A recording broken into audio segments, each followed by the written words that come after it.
నిజానికి బోండా ఉమ దాసర్ రాము ఏర్పాటు చేసిన ముద్రగడ పద్మనాభ సంతాప సభకి వెళ్ళినప్పుడు అంబటి రాంబాబుని కలిశారు. కొంచెం ఆలింగనం చేసుకున్నట్టుగా కొంచెం ఇష్టాగోష్ఠిగా ముచ్చరించుకున్నారు. అదే సందర్భంలో బోండా ఉమ మాట్లాడిన కొన్ని మాటలు కొంచెం టీడీపీకి అభ్యంతరకరంగా అనిపించాయి. 2014లో అధిష్టానానికి కొన్ని తప్పుడు సంకేతాలు ఇచ్చారు, వార్తలను తీసుకుని వెళ్లారు ముద్రగడ రాసిన లేఖలకు సంబంధించి.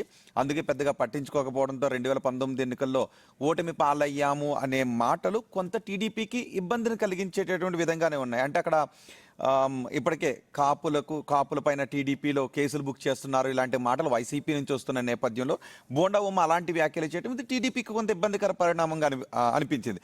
అంతేకాదు అంబటి రాంబాబు మొన్న చంద్రబాబు నాయుడుని ఉద్దేశించి కొన్ని వ్యాఖ్యలు చేశారు. కాబట్టి టీడీపీ నేతలు అంబటి రాంబాబుపై కొంత గురుగా ఉన్నారు, కోపంతో ఉన్నారు. సో అలాంటి సందర్భంలో బోండా ఉమ అక్కడికి వెళ్ళి ఇలాంటి వ్యాఖ్యలు చేయడం. అంతేకాదు బోండా ఉమ మంత్రి పదవుల విషయంలో కూడా కొన్ని కామెంట్స్ చేశారు. గతంలో ఇతర పార్టీల నుంచి వచ్చిన పార్థసారథి లాంటి వాళ్ళకి పార్టీలో పెద్దపీట వేస్తున్నారు లాంటి కొన్ని కామెంట్స్ చేశారు, కొంత అసంతృప్తిని వ్యక్తం చేశారు.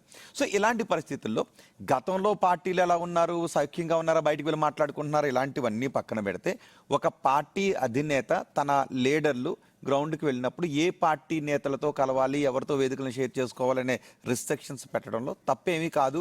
అది ఆ పార్టీ అంతర్గత విధానం కింద కోసం దాన్ని పెద్దగా తప్పు పట్టాల్సిన దాన్ని నేను యాక్సెప్ట్ చేస్తాను. మీ పార్టీ ఆ పార్టీ